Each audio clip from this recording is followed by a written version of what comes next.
तो ये आपके पहली चीज दो एडवांटेज, एक तो ये कह सकते हैं लास्ट चैप्टर है इसका इलेक्ट्रोमैग्नेटिज्म का, और दूसरा एक चीज ये कि आपके हाफ ईयरली एग्जाम में भी आ रहा और कंपटीशन जेईई में भी आता है, दोनों तरह से बहुत इंपॉर्टेंट है। तो हमने पहले तो सबसे पहले कल जो अल्टरनेटिंग करंट की डिफिनेशन देख ली, उसके बाद हमने दो तरह की करंट की, अल्टरनेटिंग करंट जो है कई तरह हो सकते हैं ना, it is a time varying current, direction इसका वेरी करता है। तो हमने जो अल्टरनेटिंग करंट देखा था उसमें कौन सा है, साइनोसॉइडल अल्टरनेटिंग करंट। साइनोसॉइडल का मतलब वो वेरी तो करेगा, लेकिन उसका वेरिएशन किसके फॉर्म में होगा, साइन या कॉस के फॉर्म में। ठीक, जैसे वोल्टेज जो हो जाएगा V not sine omega t या कॉस ओमेगा टी, या फिर करंट जो हो जाएगा वो इस तरह हो जाएगा आई नॉट का मतलब maximum value sign omega t या फिर कॉस ओमेगा टी। इसी तरह का वेरिएशन आप एसएचएम में भी देखते हैं, एसएचएम में भी तो यही था, y is equal to A sine omega T plus cos omega t कुछ इस तरह। तो बेसिकली हम ये कह सकते हैं कि जो एसएचएम जिसने अच्छे से पढ़ रखा होगा ये उसको एसी भी समझ में आएगा, या फिर अगर किसी ने एसएचएम नहीं पढ़ रखा है और वो एसी पढ़ लेगा तो उसको एसएचएम प्रॉपर तरीके से समझ में आएगा, दोनों इंटरलिंक्ड है चीजें। फिर एसएचएम यस सॉरी वोल्टेज और करंट की साइनोसॉइडल वैल्यू देखने के बाद दो इंपॉर्टेंट वैल्यू आई थी, एक तो आता है एवरेज और आरएमएस करंट।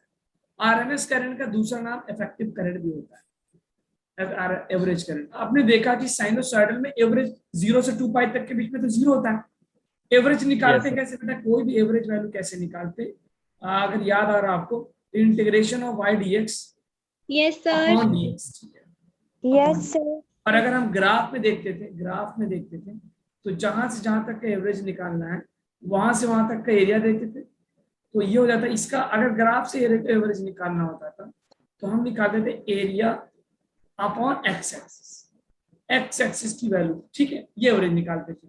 तो हमने ये देखा था कि साइन और कॉस के केस में, साइन एक्स और कॉस एक्स यानी साइन थीटा के केस में, अगर हम 0 से 2 पाई के बीच में रहते तब तो एवरेज 0 जाता है।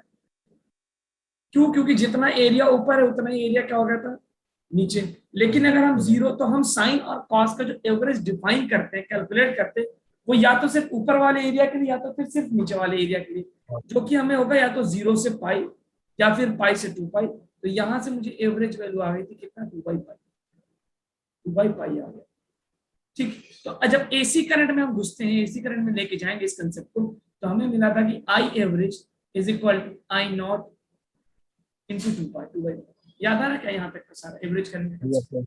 आपके नोट्स में सारी चीजें होंगी, आप देख सकते हैं, इसको नोट करने की जरूरत नहीं, बस मैं कल का लेक्चर रिवाइज करा दूं ताकि आज का लेक्चर हम अच्छे से कनेक्ट कर पाए। ठीक, अब इसके बाद हमने फिर दोबारा जो चीज देखी थी वो RMS current, root mean square current देखा था, जिसको इफेक्टिव करंट भी बोलते हैं, इफेक्टिव करंट।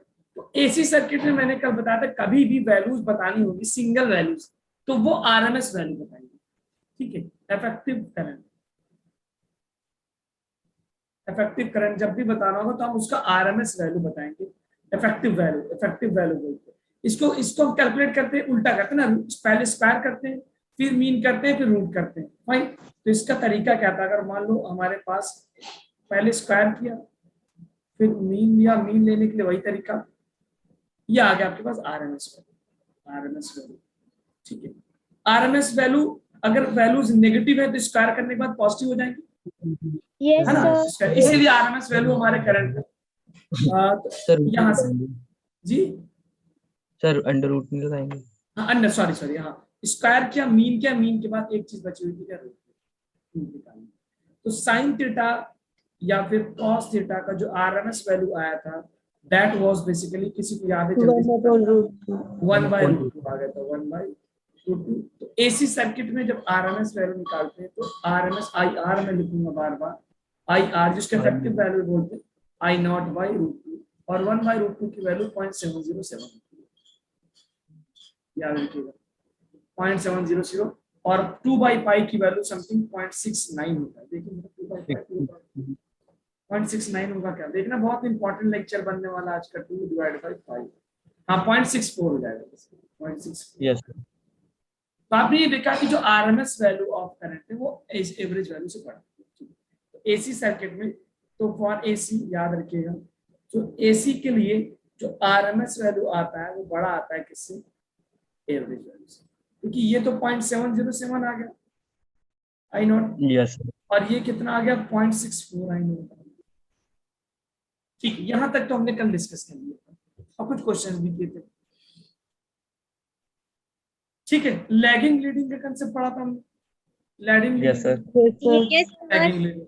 तो लैगिंग लीडिंग हम पहचान सकते हैं एक क्वेश्चन देख के ना, कौन आगे कौन पीछे।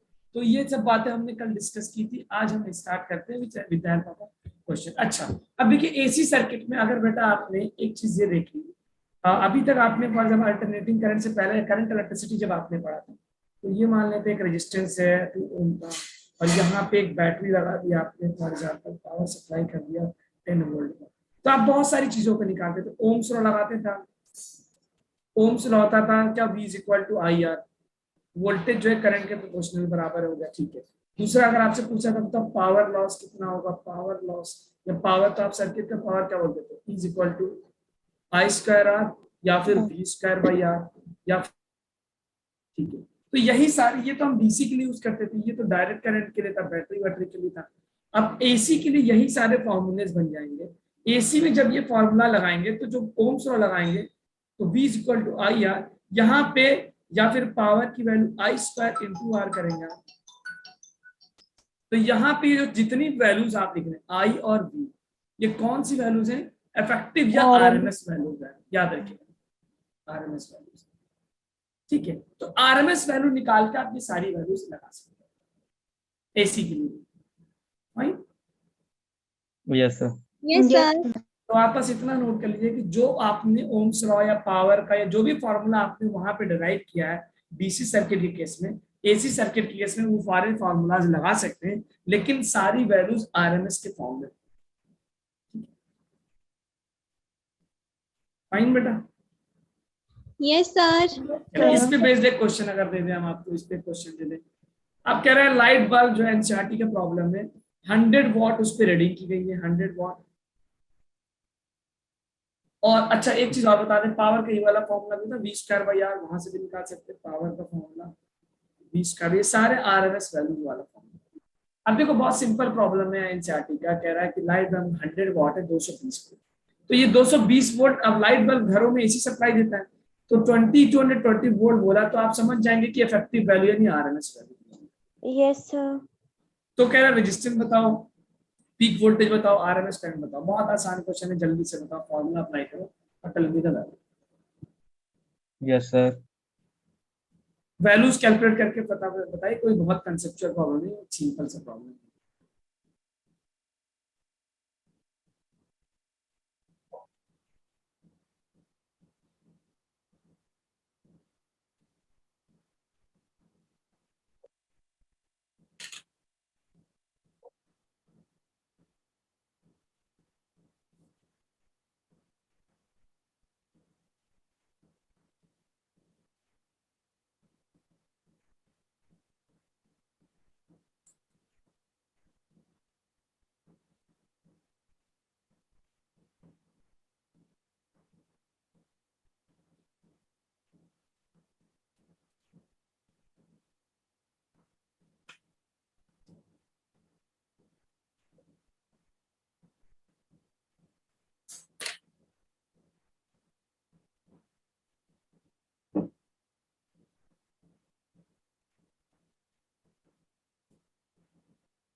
तो बहुत सिंपल है, रेजिस्टेंस लग जाएगा, बहुत आसान। तो बस मैंने प्रैक्टिस के लिए दे दिया, R equal to V square by 2। Voltage कितना आरएमएस वाला 220 इंटू 220 अपॉन 100, 20 कटा 22 484 ओम आ गया। Yes, sir. ठीक है, बहुत आसान है, कुछ भी नहीं इसमें प्रॉब्लम नहीं। अब कह Yes, रहा है sir. कि आरएमएस पीक वोल्टेज क्या होता है, पीक वोल्टेज आरएमएस वैल्यू जो हमने निकाली है वो निकाला आई नॉट बाई रूट 2। तो पीक वोल्टेज ये सब बस मैं आपका प्रैक्टिस के लिए करा रहा हूँ, बल्कि क्वेश्चन में कोई दम नहीं है। रूट 2 की वैल्यू 1.4 इंटू 220, इसको सॉल्व करने को 310 311 वोल्ट आया है, कल भी हमने देखा था। RMS Yes, current sir. कितना होगा बेटा, आरएमएस करंट की वैल्यू आप जो है, यार निकाल सॉरी एक गलती होगी यहाँ पे, पीक वोल्टेज होगा ना, तो इसको मैंने दी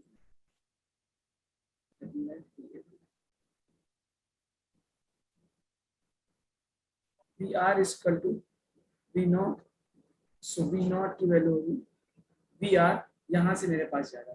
अब आरएमएस करंट बोल रहा है, तो आरएमएस करंट जो जाएगा V RMS upon R RMS, या तो यहां से निकाल लो, तो आरएमएस वोल्टेज कितना है हमारे पास 220 और रेजिस्टेंस कितना हो गया 484। या तो ऐसे निकाल लो या फिर तुम power is equal to V I निकाल लो।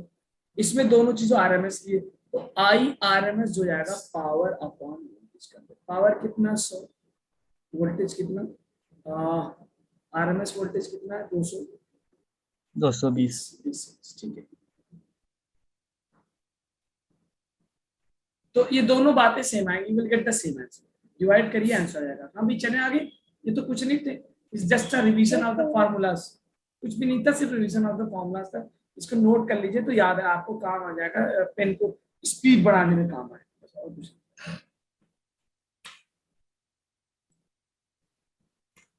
यस यस सर हो गया। ठीक है। चलिए, बस कुछ है नहीं इस प्रॉब्लम में। अब आपके पास ये चीज तो समझ में आ गई। अब ये क्वेश्चन दे रहा है जल्दी से, अगर मैं आपसे बोलूं कि एक एसी सर्किट दे रखा है साइनसॉइडल फॉर्म में, तो इसको देखिए, ये करंट हो गया, ये क्या क्या चीजें पहचानिए जरा इसमें। इस इक्वेशन के हिसाब से इसको तो हम बेटा फेज बोलते हैं ना, इसको फेज बोलते हैं। जो एंगल होता है उसको फेज बोलते हैं। Phase is equal to basically angle. Note करिए question, I is equal to 4 sin 100 pi t plus pi by 3 ampere.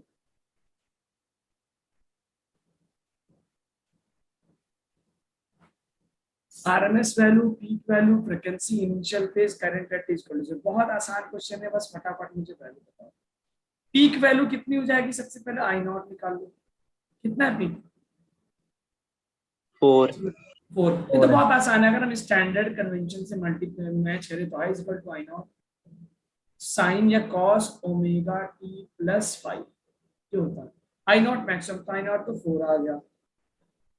RMS क्या होगा? अभी हमने देखा कि आई नॉट बाय रूट 2 होता है, मतलब 4 बाय रूट 2 ये आ गया। हेड देख लो। फ्रीक्वेंसी क्या होगी बेटा? यहाँ से ओमेगा अगर मैं देखूं तो ओमेगा टी होता है, तो ओमेगा मेरे पास 100 पाई आ रहा है क्या यहाँ से? नहीं, ये ओमेगा हो गया मेरा ये। Yes sir. और हमें पता है कि ओमेगा जो होता है वो होता है 2 पाई बाय 2 या फिर 2 pi by f, 1 by 2 f. So from here I will get f is equal to omega upon 2 pi. Omega हमने निकाल लिया कितना? 100 पाई। एफ कितना है? 2 पाई। कैंसिल करूंगा क्या? 5 आर 50 आ रहा है क्या? 50 हर्ट्ज, 50 हर्ट्ज मिल गए। यस कुछ सर। नहीं है। अब ये हमारे पास, ये तो बस मैं आपको, अच्छा इनिशियल फेज क्या होता है बेटा? इनिशियल फेज वो होता है जब टी 0 रखने के बाद जो एंगल आएगा फेज में। तो इनिशियल फेज तो हमारा ये 5 हो गया ना, ये 5 ये वाला, ये वाला 5। 5 यानी इनिशियल फेज हो गया मेरे पास। 5/3 कितना एंगल? 60 डिग्री हो गया। अब करंट है t इक्वल टू 0, तो पूरे इक्वेशन में t 0 रख दीजिए और जो करंट की वैल्यू है वही आंसर हो जाएगा। तो I इज इक्वल टू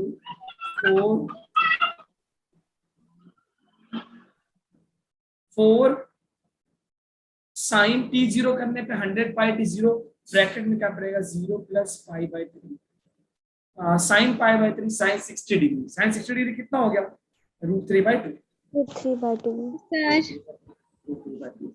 तो फाइनल आंसर मिल जाएगा मुझे 2√3। बस ये सारा आंसर है। ये बस आपको हमने प्रैक्टिस के लिए इक्वेशन देख के क्या क्या पहचानना है उसके लिए क्वेश्चन था। बाकी as such the question has no important concept, लेकिन इक्वेशन को पहचानना आना चाहिए कि कौन से टर्म की क्या मीनिंग। ये हमारे पास इसको हम बोलते हैं इनिशियल फेज, जो है ये जिसको मैंने π/3 ये हो गया मेरा इनिशियल फेज।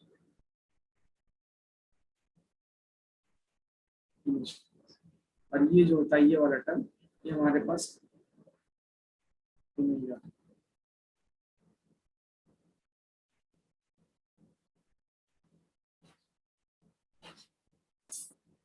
ठीक है, 1/t(f) के बराबर होता है, तो 1/t(f). Okay done. नोट कर लिया क्वेश्चन और आंसर?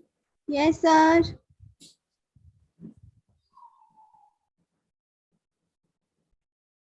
अब एक बहुत ही इंपॉर्टेंट चीज हम इंट्रोड्यूस करने जा रहे हैं जो कि पूरे चैप्टर के लिए जरूरी है।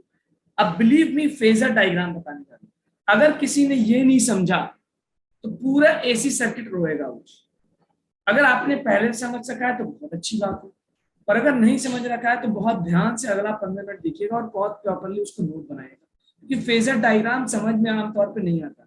मैं जब आपकी स्टेज पे 12th क्लास में था और मैं पहली बार पढ़ा तो मेरे को तो नहीं समझ आया, आई वॉज जस्ट कंफ्यूज, क्योंकि करंट वोल्टेज क्या है बेटा, स्केलर क्वांटिटीज है। करंट वोल्टेज क्या है, Yes, sir. स्केलर क्वांटिटीज है। Yes, चलिए, sir. तो let us come to the, अब देखिए पहले मैं इस कंसेप्ट को जरा रिवाइज करा दूं, इसको नोट नहीं करना, कल क्लास में बना के। लीडिंग और लैगिंग का कंसेप्ट मैं बता चुका हूँ क्या। Yes, sir. अब देखिए लीडिंग लैगिंग पहचानते कैसे, T इक्वल टू 0 पे, T इक्वल टू 0 पे जिसकी वैल्यू ज्यादा है वो क्या होगा, लीड, आगे चल रहा है। और T इक्वल टू 0 पे जिसकी वैल्यू कम है वो क्या हो गया, लैग। Lag होगा। अब आप देखिए जरा, यहाँ पे मैं पहला इक्वेशन लेता हूँ।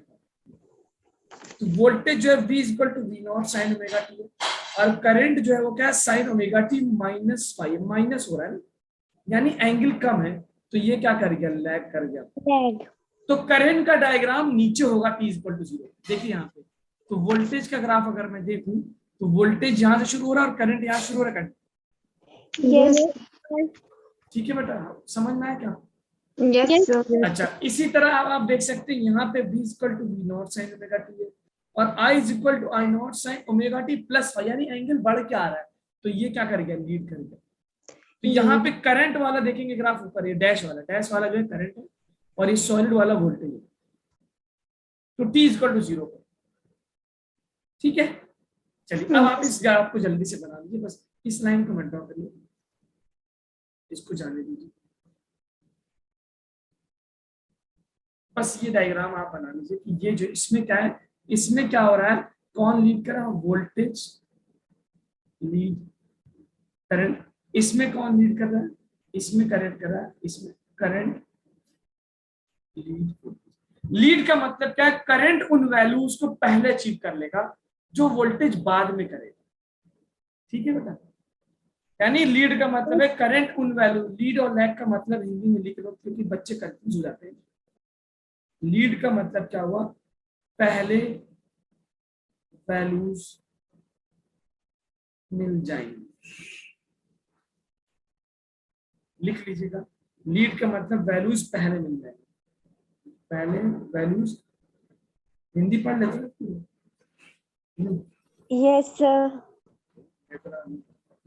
और लैग का मतलब क्या है, अगर हम बोले 90 डिग्री का लैग कर रहा है, मतलब कि वो वैल्यू इसको 90 डिग्री के बाद मिलेगा, बाद में वैल्यूज।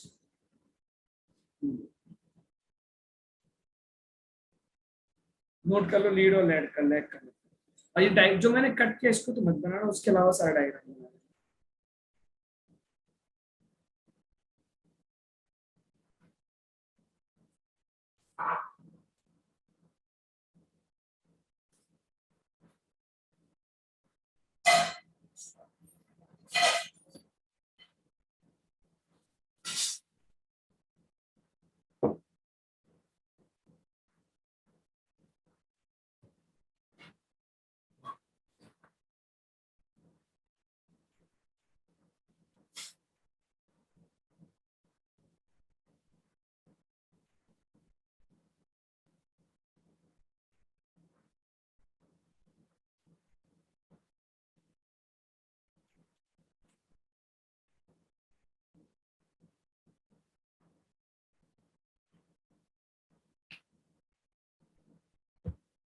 Is this done?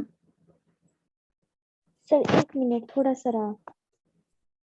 ये डायग्राम बहुत समझ के बनाइएगा कि क्या मतलब है। अच्छा, दोनों साइन के फॉर्म में, लेकिन एक उन वैल्यूज को पहले अचीव कर ले रहा है, एक उस वैल्यू को बाद में अचीव कर रहा है। दोनों साइनोसॉइडल है, साइन या कॉस को साइनोसॉइडल।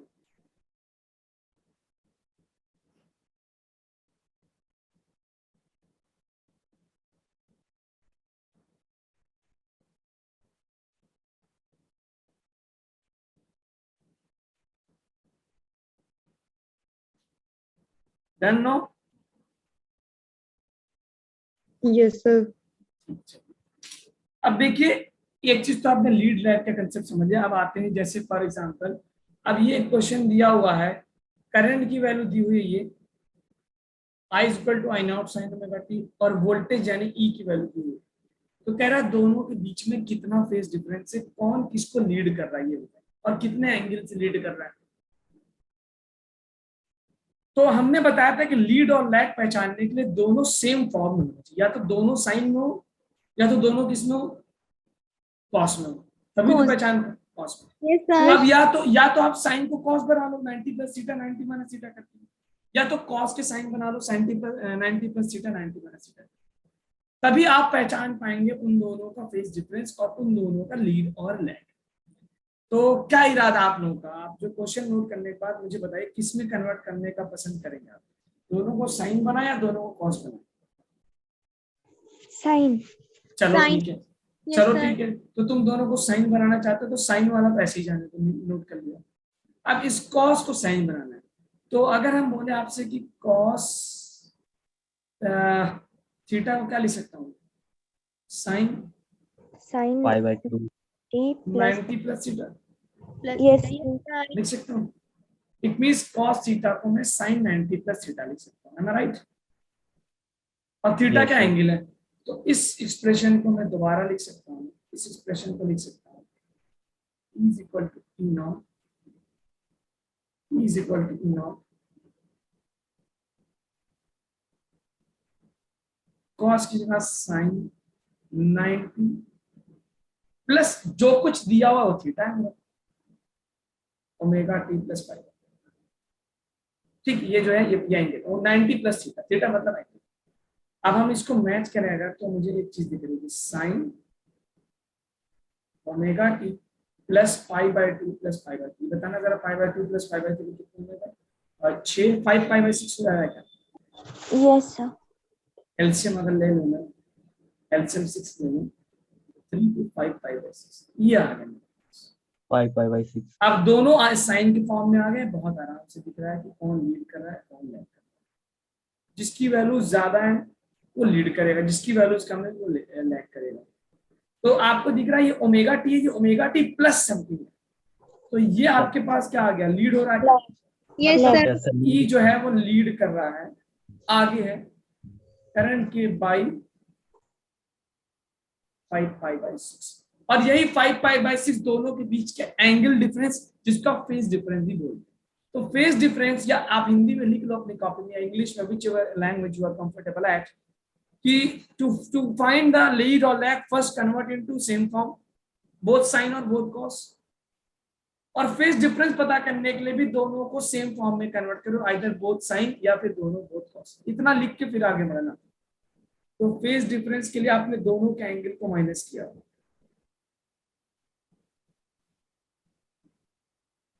तो दोनों के एंगल को माइनस किया तो फेज डिफरेंस मिल गया मेरे को 5 बाय 6, और इसी से वोल्टेज यानी ई जो है लीड कर रहा है करंट, मतलब वोल्टेज पहले उन अचीव को कर लेगा उन वैल्यूज को, और करंट उन वैल्यूज को बाद में अचीव करेगा।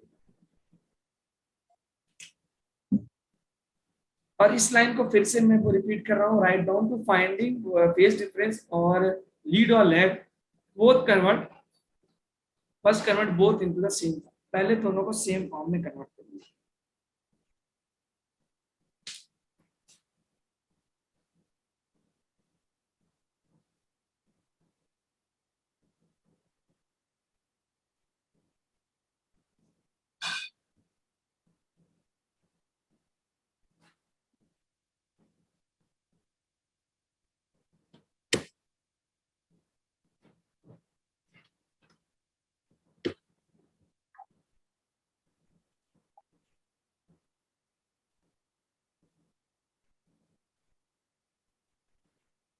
Then is it okay? Yes, sir. चलिए अब आ गया हमारा बहुत important term phasor diagram. Phasor diagram बहुत ही इंपॉर्टेंट टर्म है, इसको ध्यान से समझिए। लिखिएगा, हेडिंग डालिए फेजर डायग्राम। कोई मुझे बता सकता है फेजर क्या होता है? किसी ने कभी फेजर देखा या बनाया या फिर समझता है, कुछ भी समझता हो तो मुझे जल्दी बताएं। व्हाट डज ही और शी अंडरस्टैंड द फेजर? हाँ जी बताइए क्या है? सर एक रोटेटिंग वेक्टर होता है। एक रोटेटिंग वेक्टर, ठीक है, मतलब आसान होगी ज़रा।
ठीक है, किसी ने बताया, चेतन बोलने हैं कि सर एक रोटेटिंग वेक्टर होता है। चलिए बहुत अच्छा, इसका एप्लीकेशन क्या होता है, किसी कोई बता सकता है? मैं तो आपको बताऊंगा, जस्ट एक इंटरेक्शन कर रहा हूँ ताकि पता चले कौन एनिमल कुछ फेज पूछना। डिफरेंस पता करना। मतलब जो फेज डिफरेंस इसके पता मतलब कर, हाँ बताइए। एक तो बिल्कुल सही उन्होंने बोला सर, इसकी वजह से हम फेज डिफरेंस पता कर सकते हैं। ठीक है, ये बात भी सही है। और कुछ समथिंग एल्स? और दो साइन वेव जिनकी फ्रीक्वेंसी सेम हो उनके बीच में फेज रिलेशनशिप फाइंड आउट करना। ठीक है, ये भी सही है। वो पहला वाला जो आपने बताया वही लगभग सेम ही बात आपने बताया, लेकिन दोनों बात आपने सही बताई कि उनके बीच में रिलेशनशिप पता कर लेना कि कौन सा कितना आगे पीछे। ठीक है, चलिए तो देखिए, सबसे पहला मेरे पास इस काम को हमने वहां भी किया था, एसएचएम में भी किया था, यहाँ भी करते। तो फेजर समझिएगा, बिल्कुल सही उन्होंने बोला कि सर रोटेटिंग वेक्टर को फेजर बोलते हैं। रोटेटिंग वेक्टर, ये थोड़ा टाइम लगेगा लेकिन एक बार समझ जाएंगे तो मजा आ जाएगी। रोटेटिंग वेक्टर, इसका यूज क्या हम बताएंगे भैया। अब फॉर एग्जाम्पल आपने क्या क्या बेटा देखना है, समझना, बहुत ध्यान से समझना कि क्या होता है, इसको क्यों करते हैं, व्हाई वी डू दिस। अगर हम मान लेते एक circular uniform circular motion, uniform circular motion समझते हो? यस। यूनिफॉर्म सर्कुलर मोशन, अगर एक ऑब्जेक्ट किसी यूनिफॉर्म सर्कुलर मोशन से मूव कर रहा है, लिखिएगा यूनिफॉर्म सर्कुलर मोशन से कोई ऑब्जेक्ट मूव कर रहा है और ये उसका रेडियस हो गया और ये एंगल हो गया थीटा। तो तुम्हें पता होगा जो थीटा होता है वो ओमेगा इंटू टाइम, ये पता है कि नहीं? हमने पीछे भी डिस्कस किया। एंगुलर स्पीड जो होता है, यस एंगुलर सर। स्पीड होता है एंगल अपॉन टाइम, तो थीटा। अगर मैं ये पूछूं कि इसका इसका इस पोजीशन का ये कंपोनेंट बताओ एक्स और ये कंपोनेंट बताओ वाई, तो बहुत आराम से आप बोलोगे ये मान लो रेडियस हो गया। एक्स जो होगा वो आर कॉस थीटा लिख सकते हो क्या? Yes sir. और थीटा को तुम आर कॉस ओमेगा टी लिख सकते यस सर। हो। और वाई जो हो गया वो क्या हो गया, R sine theta, R sine theta. और थीटा को तुम ओमेगा टी लिख सकते हो। अच्छा यार, ये तो बड़ा मजेदार, ये तो सर कुछ उसी तरह का रिलेशन आ रहा है जैसे हम अभी चल रहे थे, कॉस थीटा साइन थीटा के फॉर्म में आ गया क्या? तो यस सर। हमको अच्छा, तो अब यहां से इसका मतलब, अब मैं एक बहुत इंपॉर्टेंट लाइन बोलने जा रहा हूँ, समझिए बस कि इसका मतलब अगर हम किसी सर्कुलर मोशन के एक्स या वाई प्रोजेक्शन या कंपोनेंट को बोलते, ये क्या भाई, इसको बोलेंगे एक्स प्रोजेक्शन, और प्रोजेक्शन को हम कंपोनेंट नहीं बोलते। और ये क्या यस मेरे सर। वाई कंपोनेंट या फिर कंपोनेंट का दूसरा नाम हम प्रोजेक्शन भी बोलते, एक ही बात होती है, वाई प्रोजेक्शन।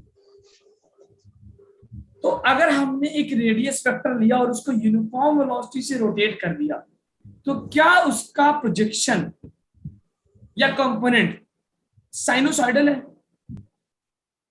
यस सर है। बोलो मेरी बात सही बोला क्या? यस क्योंकि यस सर। सर। देखो ऑब्जेक्ट कैसे मूव कर रहा है, सर्कुलर यूनिफॉर्म मोशन में।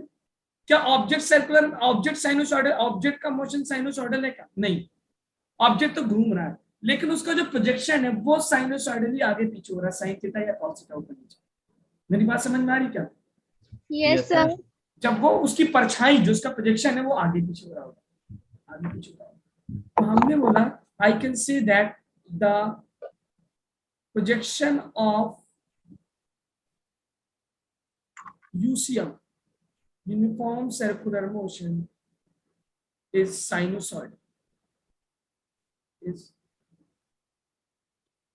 sinusoidal। सही लिखा क्या मैंने कि एक सर्कुलर मोशन, कैसा circular motion, uniform circular motion का जो प्रोजेक्शन होता है एक्स और Y projection, that is basically sinusoidal in nature. Am I right? Yes yes sir. Sir. चलिए इसको नोट करिएगा। अब यहां से मुझे समझ में आ गया, अच्छा सर, मतलब अगर मैं रोटेटिंग वेक्टर ले लूं तो उस रोटेटिंग वेक्टर के प्रोजेक्शन को इस्तेमाल कर सकता हूं मैं अल्टरनेटिंग करंट पढ़ने की, साइनोसॉइडल करंट पढ़ने की। Yes sir. ठीक, बस ये पहला इस्तेमाल हो गया फेजर डायग्राम का, फेजर डायग्राम का। तो यस अब सर। आप नोट कर लीजिएगा, ठीक, ओके।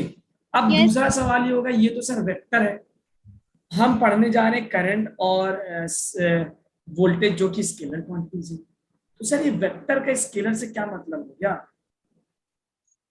ठीक है, चले आगे, इसको नोट कर लिया आपने? Yes, sir. Yes, sir. ठीक है, तो मैं एक लाइन लिख रहा हूँ, इसको आप भी लिख लीजिएगा। करंट एंड वोल्टेज, जो करंट और वोल्टेज है ये तो स्केलर होते हैं, और स्केलर, बट हम करते क्या है, we can use phasor diagram. होता तो स्केलर है वो, फेजर डायग्राम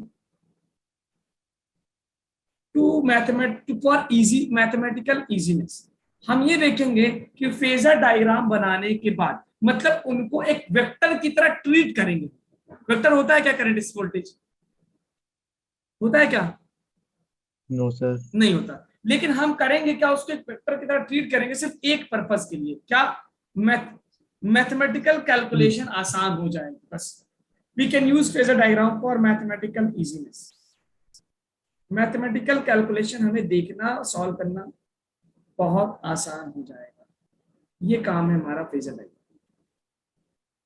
तो हम वोल्टेज और करंट को रिप्रेजेंट करेंगे कैसे बेटा? As a phasor, as a vector. Vector होता नहीं है, वो होता क्या है? स्केलर है। जैसे मिसाल के तौर पे तुम्हें अगर हम दे दें I is equal to I not sine omega T, ठीक है बेटा, और वोल्टेज दे दें V is equal to V not sine omega T plus pi by 2। ये दो मैंने वोल्टेज और करंट लिखे।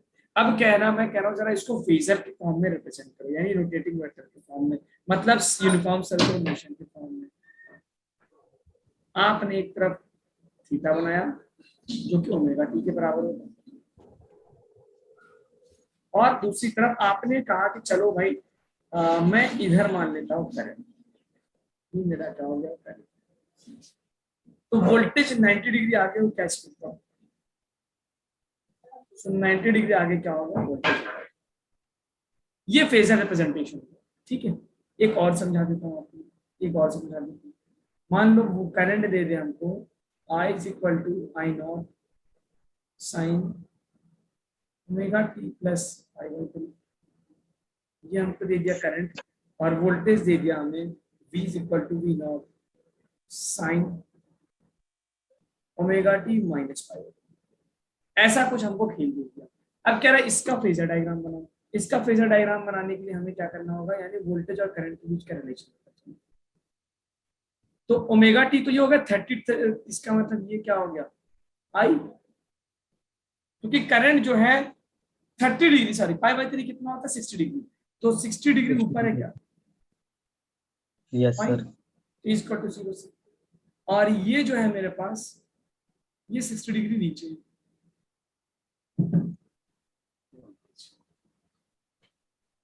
तो ये इसकी मदद से मैं पहचान सकता हूं कि एक बहुत ही, अब ये डायग्राम देख के आपको फौरन फील हो गया कि नहीं कौन आगे चल रहा है कौन पीछे चल रहा है, कौन पहले वैल्यूज अचीव करेगा कौन बाद में वैल्यूज अचीव करेगा, कितना उन दोनों। Yes, अच्छा अगर मैं पूछूं इन दोनों के बीच का फेज डिफरेंस बताओ, तो आप फौरन ये एंगल देख के बता दोगे अच्छा सर ये फेज डिफरेंस हो जाएगा।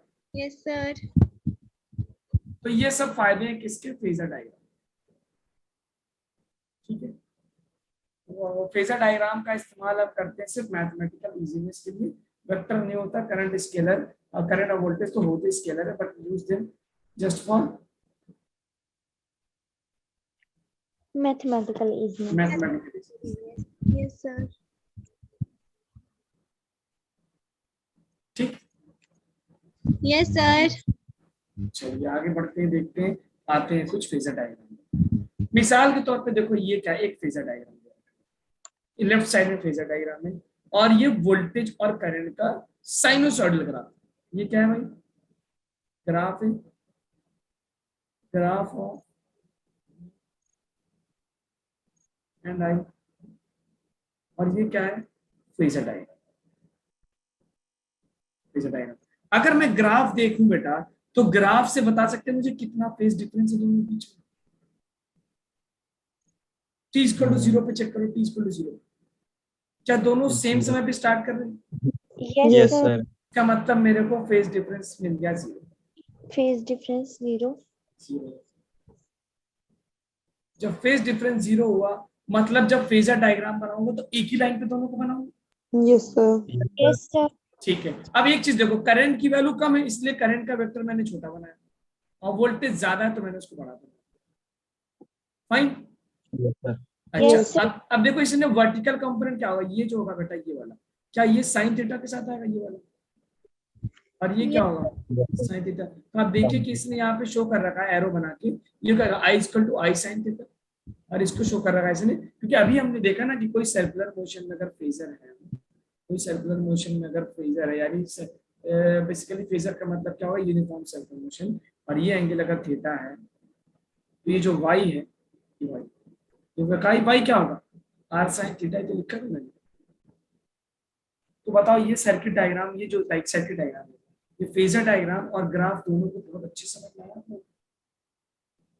Yes, phase sir. डिफरेंस कैसे लिखेंगे, इसको हम कॉपी करेंगे, phasor diagram with phase difference, phasor diagram with phase difference.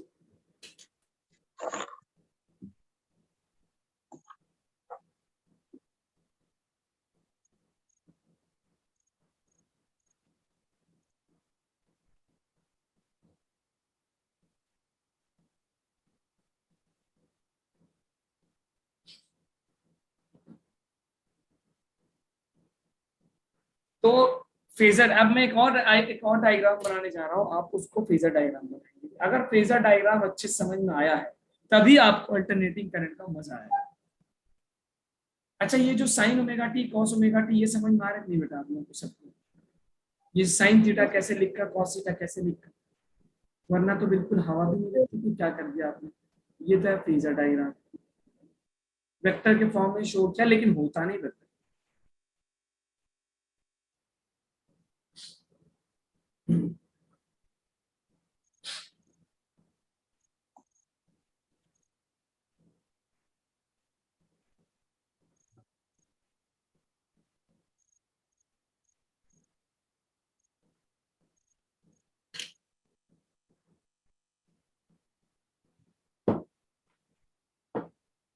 Yes, is that बना लिया डायग्राम दोनों। Sir, बहुत बस Yes, sir. बहुत ध्यान से बनाइएगा, प्रॉपर प्रॉपर।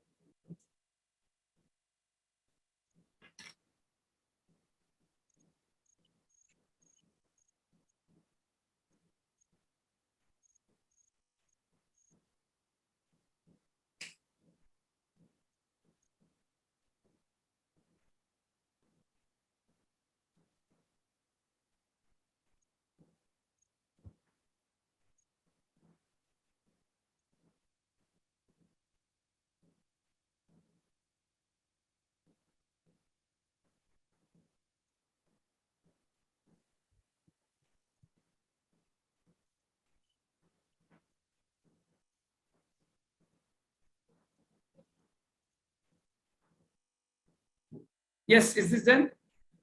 Yes, sir. ठीक है, चलिए अब मैं Yes. आपको ये आप देख सकते हैं कि एक फेजर डायग्राम बना हुआ है। पहले वाले फिगर में मुझे बता सकते हैं कि कौन लीड कर रहा है कौन लैग कर रहा है। Current lead कर रहा है. करंट लीड, करंट देखिए यहाँ से देखिए तो करंट का लीडिंग हो रहा है ना, करंट ऊपर ज्यादा है, ये करंट का एंगल है। तो यहाँ से इससे फर्स्ट वाले फिगर से बोल सकता हूँ मैं, according to first figure, current जो है लीड कर रहा है वोल्टेज बाय, और यहाँ देखो तो सर यहाँ करंट भी ये हाँ, Current.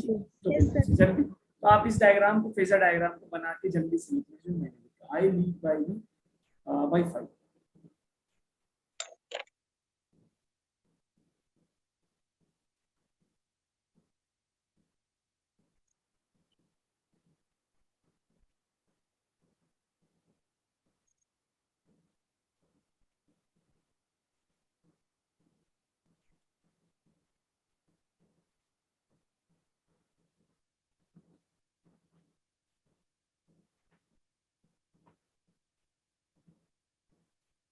Done? Yes, sir. Yes, sir. अगर हम ये बोल रहे हैं आपसे कि फॉर एग्जांपल ये देखिए, हमने एक करंट वोल्टेज वर्सेस, मैं जानबूझ के इसे करा रहा हूँ क्योंकि ये समझ में आएगा तभी आपको मजा आएगा। एक मैं ग्राफ बना रहा हूँ वोल्टेज वर्सेस फॉर एग्जांपल। अच्छा, साइन की वैल्यू 45 पे कितनी होती है? 1/√2। 1/√2. second by 2.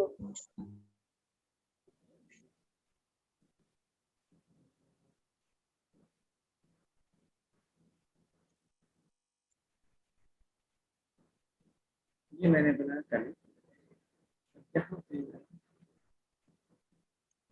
I not by, और ये बनाया मैंने वोल्टेज।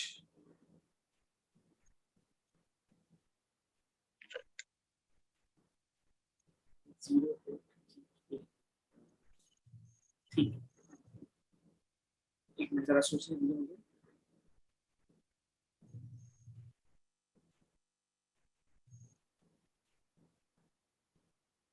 ठीक, एक मिनट जरा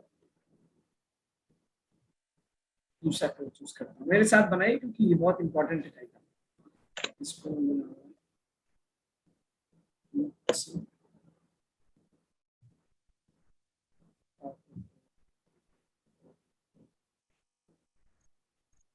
achieve the maximum value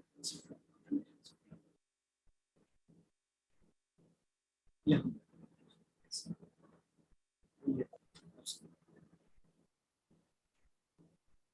ठीक है, ये बोल इसका फेजर डायग्राम बनाइए जरा। ये V नॉट है, बहुत इंपॉर्टेंट डायग्राम है। इसका फेजर डायग्राम मैं आपको समझाऊंगा पूरा, लेकिन आप ग्राफ को देखिए जरा। t इक्वल टू 0 पे करंट कैसे शुरू हो रहा है और वोल्टेज कैसे शुरू हो रहा है। मैं इस डायग्राम को फिर से बना लूँ, मैं दूसरे कलर से बना लूँ।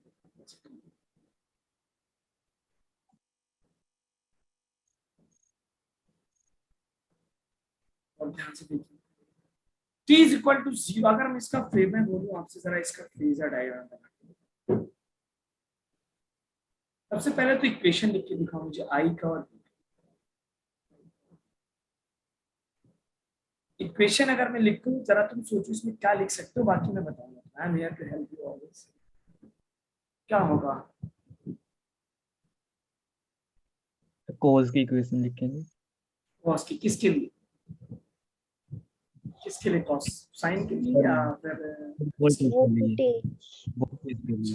तो चलिए मैं एक बताता हूँ, फिर आपको समझ में आएगा। देखो बहुत अच्छा, आप आराम से देख सकते हो। मुझे पता है कि सर जनरल इक्वेशन जो होती है वोल्टेज की, वो होती है V not sine omega T plus five, और फाइव का होता है इनिशियल फेज। अगर मैं t इज इक्वल टू 0 रख के देखूं वोल्टेज में, तो t 0 रखने के बाद क्या वोल्टेज v नॉट के बराबर है क्या? बोलिए। Yes sir. v Yes, not sir. के बराबर है, M I right?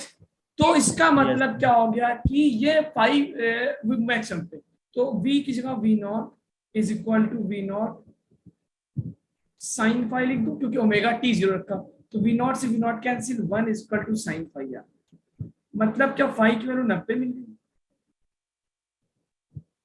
Yes, sir. इसमें इनिशियली जो है 590 डिग्री है।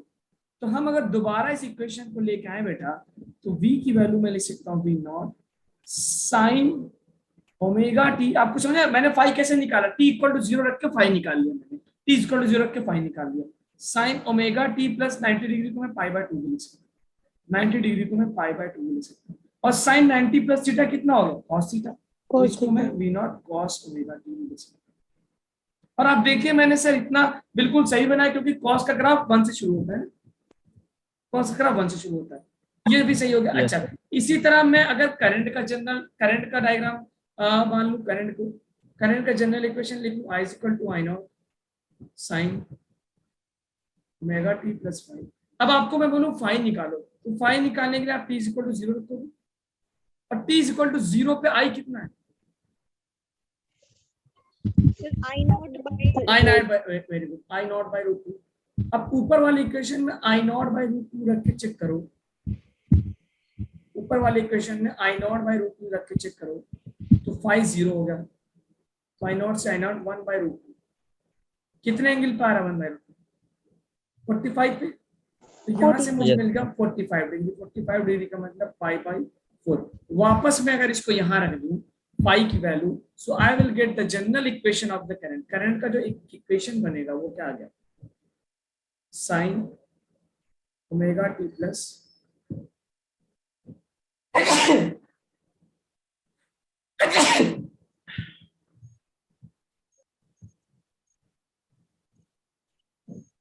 आई नॉट। ठीक है, अब आप यहां से मैं डायरेक्ट भी लिख सकता था, इतना करने की जरूरत नहीं थी। मैंने देखा कि सर को वोल्टेज अपने मैक्सिमम से स्टार्ट हो रहा है 90 डिग्री आगे, तो मैं सीधा ओमेगा टी प्लस 90 लिख सकता था। और मैंने देखा करंट जो है, करंट जो है वो आई नॉट बाई रूट टू, तो मुझे याद है 1/√2 या तो 45 डिग्री होता है, तो मैंने सीधा 45 डिग्री आगे लिख सकता था। अगर नीचे होता तो -45 डिग्री कर देता। ठीक है, सो ये आ गया मेरे पास, दिस इज द डायग्राम।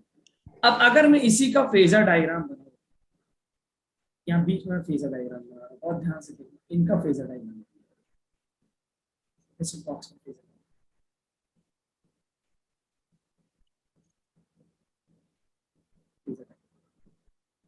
तो फेजर डायग्राम में V जो है वो स्टार्ट हो रहा है कितने से, ओमेगा टी प्लस π/2 से।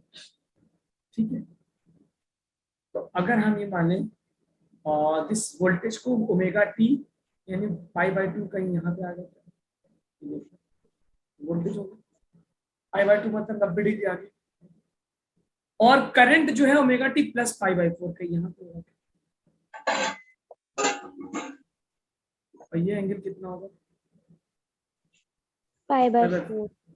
चाहिए फेजर डायग्राम समझ में आया। और इनके बीच का जो फेज डिफरेंस होगा ये भी कितने का, π/4 ही। अब ये है फेजर डायग्राम, ये क्या फेजर डायग्राम। तो ग्राफ की मदद से हमने इक्वेशन लिखा फाई निकाल के जनरल इक्वेशन से, और उसके बाद हमने उस इक्वेशन से देख लिया कि ये कितना डिग्री आगे है कितना डिग्री पीछे, उसके अकॉर्डिंग हमने फिर what we found basically then we calculated the phasor diagram. चलिए इसको नोट करिए।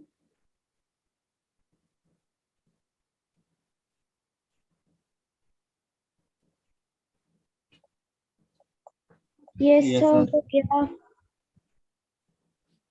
हो गया, ठीक है। Yes, phasor sir. Diagram, now we are done with phasor diagram. Phasor diagram भी हो गया हमारा। अब आते हैं प्योरली रेजिस्टिव सर्किट हेडिंग डालने। तीन इंपॉर्टेंट चीजें, फेजर डायग्राम जो आपने समझ लिया तो तीन चीजें इंपॉर्टेंट है। पहले हम रेजिस्टिव सर्किट पढ़ेंगे, फिर इंडक्टिव सर्किट पढ़ेंगे, फिर कैपेसिटिव सर्किट। तीन सर्किट।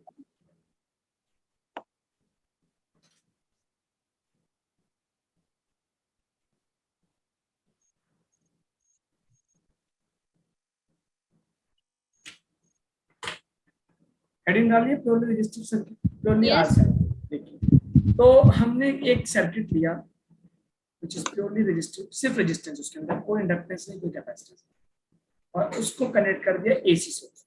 एसी सोर्स का सिंबल ये होगा अल्टरनेटिव, और यहाँ वोल्टेज मान लेता हूँ मैं V = V0 sin ओमेगा, ये मान लो। आई होप यहाँ तक कोई दिक्कत नहीं। अच्छा, इसमें पोलैरिटी बदलती है, कभी ये प्लस कभी ये माइनस, कभी ये माइनस कभी ये प्लस बनता है। ठीक है, अगर मैं इसमें करंट मान लूं I, तो ओम्स लॉ के हिसाब से V = IR होगा। V = IR होगा। Yes, sir. तो ओम्स लॉ अगर मैं लगाऊं इसमें V = IR, तो I की जो वैल्यू आ गई मेरे पास आ गई V/R। V क्या है मेरे पास, V0/R sin। तो अब आप इसको I को I0 sin ओमेगा टी लिख सकते हैं। यस, राइट, हो गया। तो अब आपसे मैं पूछूं कि अगर हमने सिर्फ प्योरली रेजिस्टिव सर्किट लिया तो करंट और वोल्टेज के बीच में कितना फेज डिफरेंस है, what is the phase Zero. Difference? Zero. क्या आप देख रहे हैं दोनों में साइन ओमेगा टी, दोनों यानी दोनों अपनी वैल्यूज को एक साथ अचीव करेंगे। Yes sir. Yes. दोनों का मैक्सिमम एक साथ आएगा, दोनों का मिनिमम एक साथ आएगा, दोनों का हाफ एक साथ आएगा, सब कुछ सेम में आएगा। Means I can say in a purely resistive circuit phase difference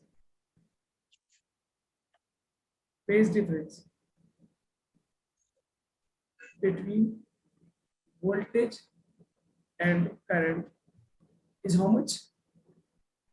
Zero. इसको बोलते हैं इन फेज बोलते हैं, ऐसी केस को क्या बोलते हैं?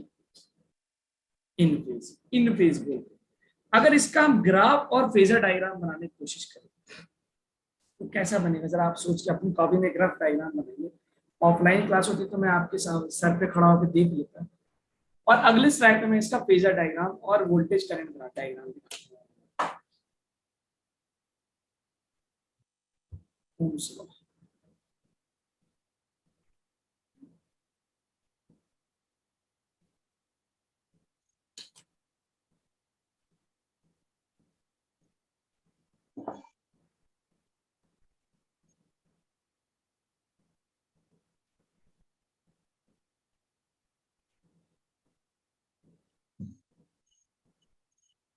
Yes Yes, sir. Then Yes, तो sir. प्योरली रेजिस्टिव सर्किट में जो करंट और वोल्टेज होते हैं वो एक साथ चलते हैं। तो क्या ऐसा कुछ फेजर डायग्राम बनाएंगे? Yes, sir. सर ये बनाया था हमने क्योंकि पहले। हाँ, क्योंकि Yes. आपने यही डायग्राम पहले बनाया था। क्योंकि अब आप देखिए Yes. इसमें क्या, इसको फिर से कॉपी करिए। दिस इज, ये क्या है, for purely resistive, for purely यानी जिसमें सिर्फ आर हो वही हो। आप इसको फिर से बनाइएगा, क्योंकि आप देखेंगे करंट और वोल्टेज इन फेज है और फेजर डायग्राम देखिए। फिर से इसको बना लीजिए, जितनी बार बनाएंगे आपका हाथ साफ है। For purely resistive circuit current and phasor diagram along the same line आएगा, और वोल्टेज करंट एक साथ, देखिए एक साथ स्टार्ट हो रहे हैं, एक साथ मैक्सिमम में पहुंच रहे हैं, एक साथ मिनिमम में पहुंच रहे हैं, एक साथ जीरो पहुंच रहे हैं। Such a condition is known as in phase, यानी दोनों ऊपर एक साथ, like this.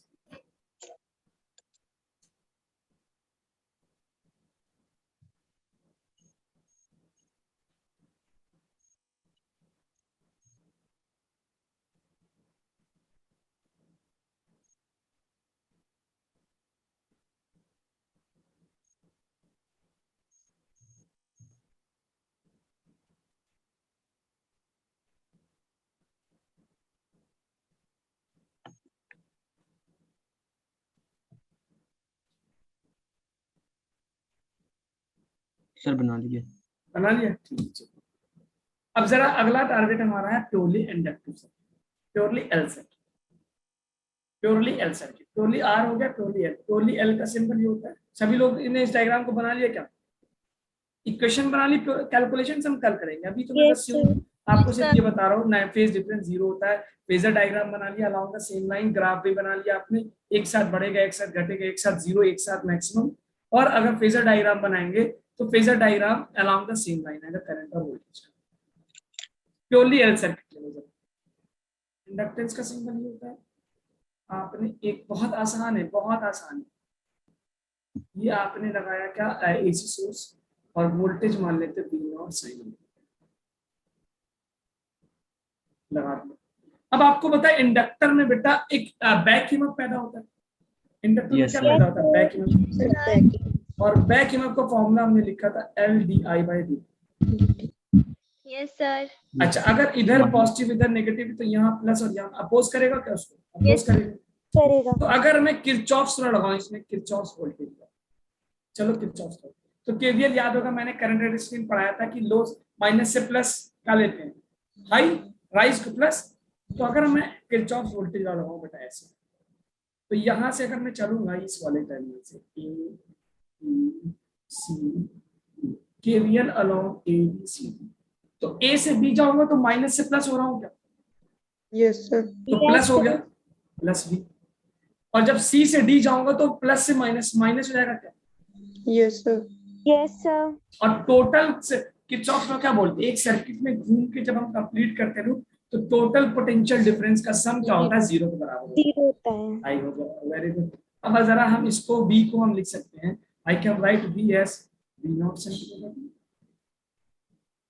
Is equal to back EMF. और बैक ईएमएफ को हमने अल्टरनेट ईएमआई वाले चैप्टर में पढ़ा है, इंडक्टेंस पढ़ा था कि एल इंडक्टेंस I/dt। ठीक है, अब हम वोल्टेज तो हमें पता है, इंटीग्रेट करके करंट निकाल लेते हैं। चलो क्रॉस मल्टीप्लाई करने के लिए ये क्या होगा, V नॉट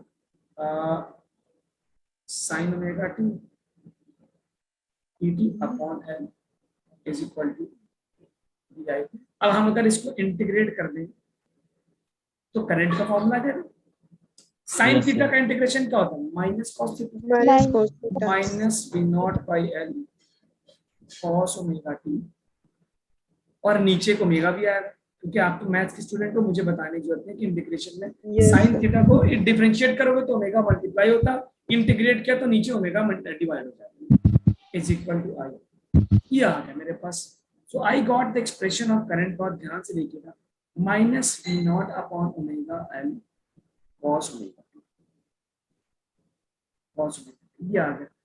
अब कुछ पता नहीं चल रहा है कि कितना फेज डिफरेंस है, तो फेज डिफरेंस पता करने के लिए हमें क्या करना होगा, या तो दोनों को कॉस में कन्वर्ट या तो दोनों को साइन में कन्वर्ट करो, ठीक है, तभी हमें फेज डिफरेंस पता चल पाएगा, तभी हमें लैगिंग या लीडिंग समझ में आएगी। यहाँ तक नोट करो, फिर अगले स्लाइड पे आता हूँ। Yes sir. हो गया। तो हमने किरचॉफ्स वोल्टेज लॉ लगाया, किरचॉफ्स वोल्टेज लॉ लगा के इंटीग्रेट किया, तो हमें करंट का एक्सप्रेशन मिल गया। तो करंट का एक्सप्रेशन हमें मिल गया y is equal to v not minus v not by omega cos omega. अब cos ओमेगा t को मेरे को sin डिफाइन करना है। I know that cos theta की वैल्यू होती है sin Omega t plus theta,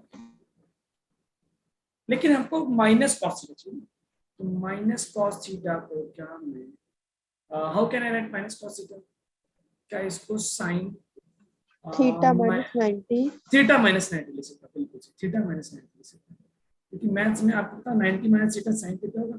देखो इसको मैं sin 90 minus theta,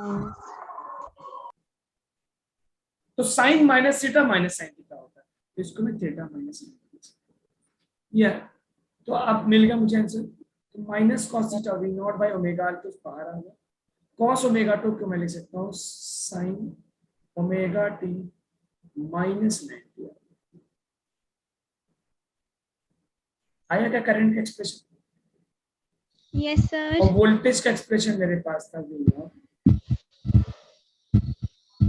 sign omega T. तो अब जरा यहाँ देख के फेज डिफरेंस को अगर हम फोकस करें, तो करंट में ओमेगा टी माइनस आ रहा है, मतलब लीड कर रहा है, लैग कर रहा है, लैग Lag कर रहा है। लैग कर रहा है, तो करंट लैग करेगा, lag voltage by by two. तो प्योरली इंडक्टिव सर्किट में, एल सर्किट में करंट जो है लैग करता है 90 डिग्री से। मतलब अगर हम ग्राफ बनाए तो ऐसा बनेगा क्या कि जो वैल्यूज करंट अभी पहले कौन वैल्यूज को अचीव करेगा, करंट या voltage? Voltage. Voltage. Voltage achieve करेगा। तो अगर आपने वोल्टेज के ग्राफ को ऐसे बना दिया, तो करंट के ग्राफ को नीचे बनाना पड़ेगा ना, 90 डिग्री नीचे बनाना पड़ेगा, वैल्यू लेस Yes, sir.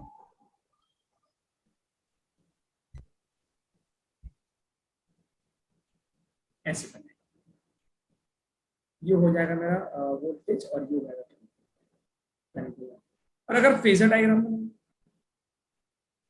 तो फेजर डायग्राम अगर हम बनाए तो फेजर डायग्राम में करंट जो रहेगा वो पीछे रहेगा और वोल्टेज जो रहेगा वो आगे रहेगा।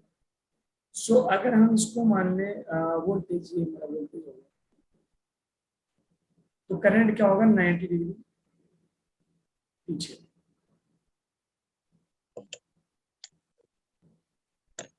करंट जो है वो 90 डिग्री पीछे। ठीक है, चलिए इतना नोट करिए, बाकी इसका आगे का डिस्कशन हम लोग कल करेंगे।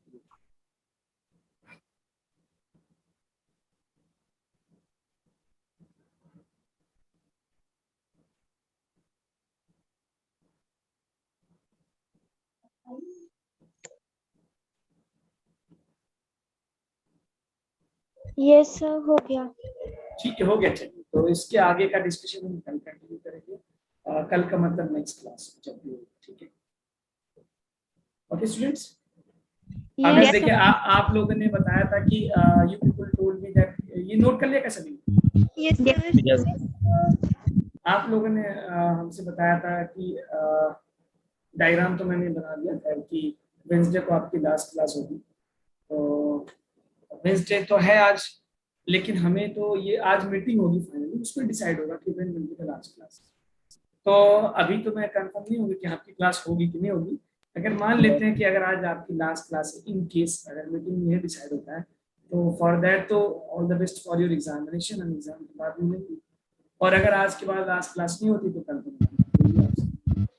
yes, sir.